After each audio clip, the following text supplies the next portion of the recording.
IVM.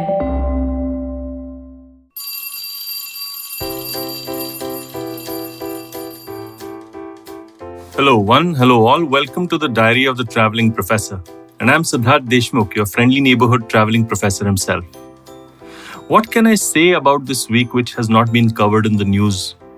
It has been such a depressing sort of situation for India. Right ensconced in the middle of it in Pune is where I live. And I have been basically a caregiver for my parents. My parents were close to the age of 70, who have been suffering from COVID for the past 13 to 14 days. They're way out of danger, and it did not strike them as much as it struck so many other people in their age category.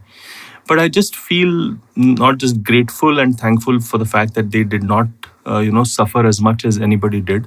But I also feel, all the emotions that you might be feeling at the moment. A sense of anger and frustration towards the authorities, the government, everybody else who seems to be, going to Maldives maybe and making, funny jokes about COVID and the rest of it.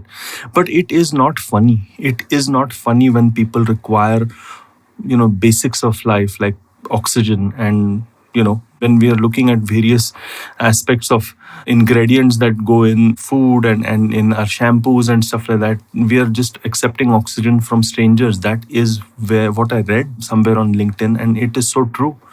I am ashamed to be a part of the human race, especially in India, that is finding itself in such situation. And that anger is obviously blinding at times because you don't know whom to lash out against. You don't know what to do. And so, therefore, this diary entry of mine is to look at the impossible of it all. I mean, can we look at something with the eyes of hope and positivity when everything around us is so badly negative? I don't know how to start this, and I don't think that I am in any position to be preachy about this. I'm just sharing some practical things that have actually helped me survive this 14-day period as well as the days before. I was in the UK, which faced a lockdown for 6 months, and I'm in India, which is facing basically a lockdown, whatever you might want to call it, for the past, let's say, month or so. And it has been quite an experience. And I'd say that if I have to remain positive, I have to go with the thought of sweating in peace. Let me explain what I mean.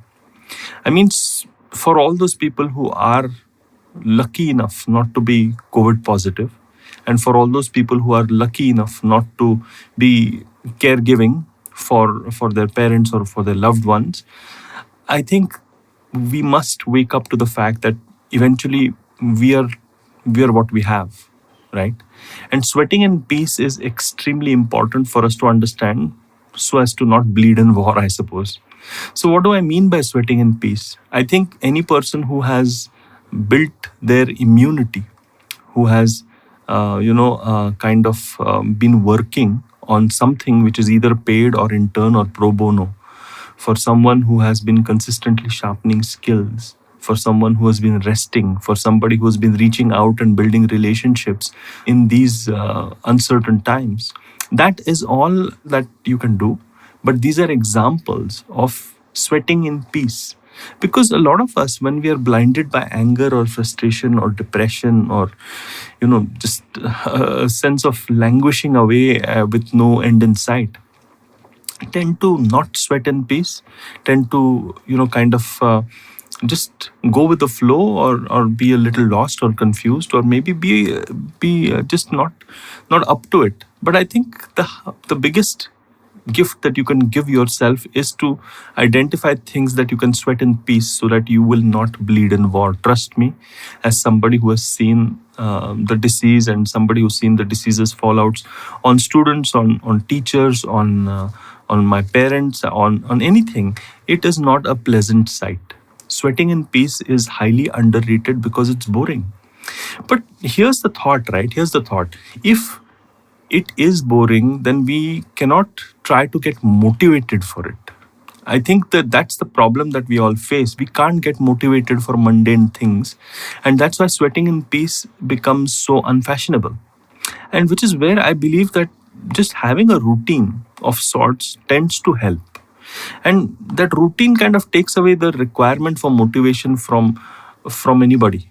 I think the fact is that if you wake up and you clean your room, maybe as Jordan Peterson says, or if you just do your push-ups at a particular time, or just make sure that you learn a new skill at a particular time, and structure your day in a manner that allows you to just do something without too much of thinking about should I or should I not, and make it easy for yourself, make the context more, amenable for you to actually stick to a routine. Well, most of the times you will stick to a routine. That's what I found out. I don't think that I am as motivated as Anthony Robbins or somebody like that on a day-to-day basis. But what I do have is the ability to be persistent with a routine. I mean, check this podcast out. I sit down and I make my notes and I do my research, and it is a routine. And I share this with you because I genuinely like sharing this value with you, and I think that it brings value to myself, and that is sweating in peace.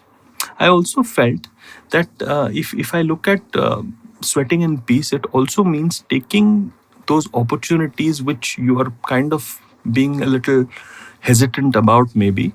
I took my parents to get vaccinated just a month back, and I'm pretty positive that my parents were better off with the vaccine. Maybe I'm wrong because there is no scientific data to prove it, but at least we had done what we could, and it actually probably gave them a milder case. Now, I know some of you are anti-vaxxers, some of you might be wondering whether these vaccines work or not, or what is the efficacy, but do what you can, right? Do what is in your hands. And to be honest, okay, if you have a principled stance against vaccines, then that's a separate debate. But if you don't, and if you're just not getting your vaccine just because of inertia, just get it done. Another thing that I also realized was I saw it in an ad in the UK. It was a lovely bus holding of sorts, and it said, "Act as if you have got COVID."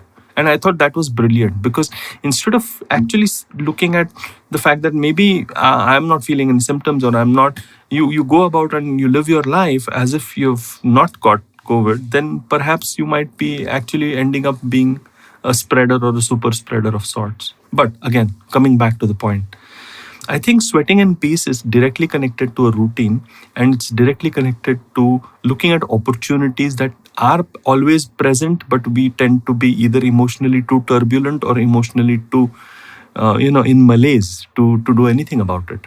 What I also feel really helps, especially if you're going in emergency times and when you can't sweat in peace and when you are bleeding, is to perhaps look at just changing your equation with time. I think that what tends to happen is that, suddenly the equation with time changes because there are so many urgent and important things to be doing immediately. So I think all you can do is plan by the hour and just leave it at that. And don't get too worried about, all your long-term goals and objectives not being met. You're just increasing your stress for yourselves. But even in these stressful times, when things are going wrong and when you are planning by the hour, perhaps you can give an hour for self-care. Perhaps you can give 10 minutes for self-care. Perhaps you can catch a quick snooze. And perhaps you can, just listen to a nice song. There are many ways in which you can actually sweat in peace to make that you're yourself in a better place as far as self-care is concerned. Sweat in peace, people. Sweat in peace. Bleed less in war. I hope you like this diary entry of mine. I thought this was the most relevant thing that I could speak of on this podcast. And reach out to me in case you've got many more hacks about sweating in peace that you found useful. And if you like podcasts like these, just do go to the IVM Podcasts app or download it on wherever you listen to your normal podcasts on. And on that happy note then, I hope you enjoyed that show. If you aren't following us on social media, please do. We're IVM Podcast on Twitter, Facebook, and Instagram. We'd like to thank the sponsors on the network this week, the WholeTruthFoods.com, Seat, PayPal, and Cred. We thank you all for your support. Tune into The Note, where Maruk Inayat talks to Dr. Bipin Joshi about the second wave of COVID. He calls it no less than World War III. On The Habit Coach, Ashton was joined by Yoshita Dave, who's a sex educator and intimacy coach. On Paisa Vaisa, Anupam Gupta was joined by Amit Thakkar and Hiral Jain of Market Pulse Technologies, and they talked about trading in Indian markets. All Things Policy by the Takshashila Institute had on board Mihir Mahajan and Pranay Kotastane to talk about the recent changes in the Indian intellectual property front. You should definitely check out the Cyrus Says episode with Ace casting director Mukesh Chabra. They discussed some of his best work. We also had Ira Mukhoti, who has authored various books on history and mythology from a female gaze. The IPL season's in full swing, and we have Edges and Sledges in English and Khel Niti in Hindi if you want to check out cricket content. Really great conversations on both of those shows. Do check those out. And with that, I hope to see you again next week. If you love cricket, listen up. The Edges and Sledges Cricket Podcast is here for you. Hosted by DJ, Varun, and me, Ashwin, we bring a fun, fresh fan's point of view to talking all things cricket. Sometimes it's just the three of us, sometimes we have guests, including current and former international cricketers. For new episodes every week, check out the Edges and Sledges Cricket Podcast on the IVM app, website, or wherever you get your podcasts.